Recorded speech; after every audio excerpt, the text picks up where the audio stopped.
Assalamualaikum warahmatullahi wabarakatuh. Perkenalkan, nama saya Naif Baihaqi dengan NIM 2283230024 dari jurusan Pendidikan Vokasional Teknik Elektro, Fakultas Keguruan dan Ilmu Pendidikan, Universitas Sultan Ageng Tirtayasa. Di video kali ini saya akan membuat video ajakan menerapkan K3 di tempat kerja untuk memenuhi tugas akhir mata kuliah Keselamatan dan Kesehatan Kerja. Nah, di sini ada definisi dari K3 itu sendiri, yaitu menurut Peraturan Pemerintah Nomor 50 Tahun 2012, pengertian keselamatan dan kesehatan kerja atau K3 adalah segala kegiatan untuk menjamin dan melindungi keselamatan dan kesehatan tenaga kerja melalui upaya pencegahan kecelakaan kerja dan penyakit akibat kerja. Keselamatan dan kesehatan kerja atau biasa disebut dengan K3 adalah segala kegiatan untuk menjamin dan melindungi keselamatan dan kesehatan tenaga kerja melalui upaya pencegahan kecelakaan kerja dan penyakit akibat kerja. Nah, setelah dari definisi K3 tadi, di sini ada tujuan dari K3 itu sendiri, yaitu tujuan dari K3 adalah kesehatan dan keselamatan kerja merupakan upaya kita untuk menciptakan lingkungan kerja yang sehat dan aman, sehingga dapat mengurangi probabilitas kecelakaan kerja atau penyakit akibat kelalaian yang mengakibatkan demotivasi dan defisiensi produktivitas kerja.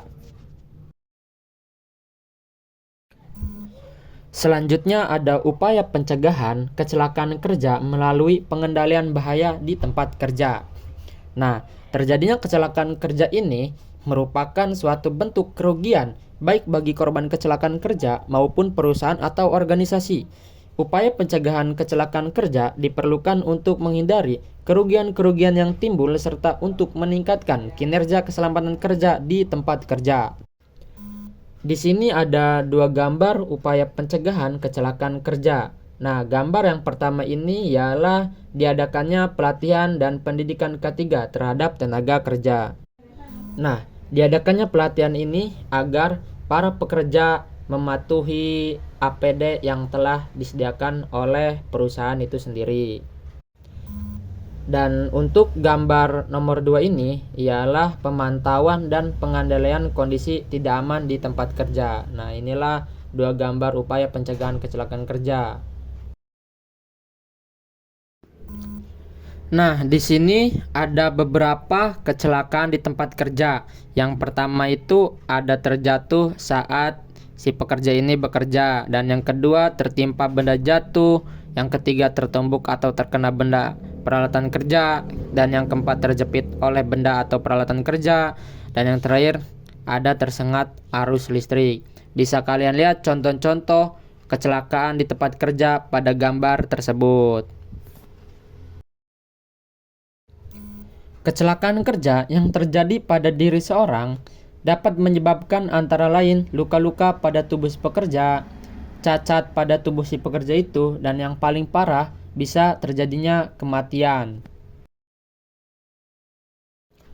Oleh karena itu, untuk mencegah terjadinya kecelakaan kerja dan hal-hal yang tidak diinginkan, mari kita menerapkan K3 dengan cara memakai alat pelindung diri. Nah, di sini ada beberapa alat pelindung diri, yaitu yang pertama ada alat pelindung kepala, dan yang kedua ada alat pelindung mata, yang ketiga ada alat pelindung telinga, yang keempat ada alat pelindung pernafasan, yang kelima ada alat pelindung tangan, yang keenam ada pakaian pelindung, dan yang terakhir ada alat pelindung kaki. Yang pertama ada alat pelindung kepala yang biasa kita sebut helm. Helm atau safety helmet adalah bentuk perlindungan tubuh yang dikenakan di kepala dan biasanya dibuat dari metal atau bahan keras lainnya seperti Kevlar, serat resin, atau plastik. Fungsi dari helm ini adalah mengurangi risiko cedera otak serius dan kematian karena saat terjatuh atau tabrakan, sebagian besar energi benturan diserap oleh helm, bukan oleh kepala dan otak Anda. Namun yang sama pentingnya dengan memakai helm adalah memakai helm yang tepat. Yang kedua, ada alat pelindung telinga. Jenis alat pelindung telinga ini terdiri dari dua jenis, yaitu sumbat telinga, earplug, atau penutup telinga, earmuff. Earplug adalah alat penyumbat telinga yang dapat memberikan perlindungan terhadap suara bising, sedangkan fungsi earmuff adalah meredam suara bising yang masuk ke telinga. Umumnya, earplug dapat meredam suara bising hingga 30 dB. Yang ketiga, ada alat pelindung mata. Alat pelindung mata adalah salah satu jenis pelindung diri yang diperlukan untuk melindungi mata dari paparan bahaya kimia berbahaya, percikan darah dan cairan tubuh, uap panas, sinar UV, maupun pecahan kaca. Beberapa jenis pelindung mata adalah kacamata pelindung safety glass. Yang keempat, ada alat pelindung pernapasan. Alat pelindung untuk pernapasan terdiri dari banyaknya jenis. Di antaranya yang paling umum ada masker, respirator, dan katiri. Alat pelindung pernapasan sendiri adalah jenis alat pelindung diri yang digunakan untuk melindungi pemakainya dari menghirup zat berbahaya di udara tempat kerja. Yang kelima, ada alat pelindung tangan. Alat pelindung tangan yang biasa kita sebut sarung tangan adalah alat pelindung yang berfungsi untuk melindungi tangan dan jari-jari kita dari pejanan api, suhu panas, suhu dingin, radiasi elektromagnetik, radiasi mengion, arus listrik, bahan kimia, benturan, pukulan, dan tergores. Yang keenam, yaitu ada pakaian pelindung. Pakaian pelindung yang biasa kita sebut baju safety adalah alat pelindung diri yang melindungi tubuh dari resiko cedera ringan hingga berat. Nama lain baju safety adalah baju wear pack. Sebagai pelindung tubuh, APD ini pastinya harus terbuat dari bahan yang berkualitas sehingga tidak mudah sobek. Beberapa baju safety bahkan memiliki fitur tahan air dan tahan api. Dan yang terakhir, yaitu yang ketujuh, ada alat pelindung kaki.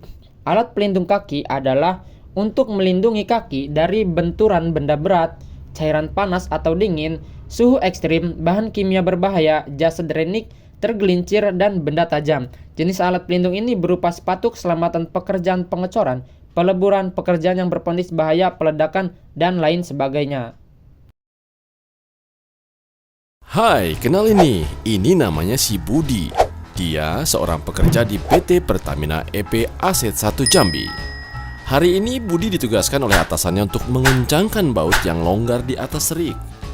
Tanpa memperhatikan prosedur keselamatan kerja, Budi naik ke atas rig dan membawa peralatan.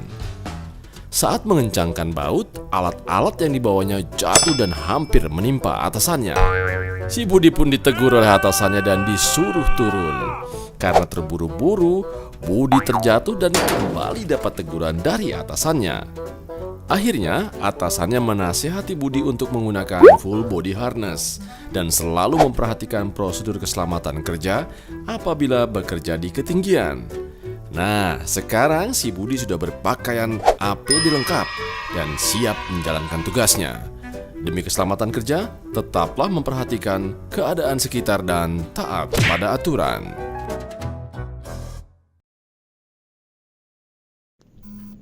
Terima kasih. Mungkin itu saja yang dapat saya sampaikan. Kurang dan lebihnya mohon maaf. Wassalamualaikum warahmatullahi wabarakatuh.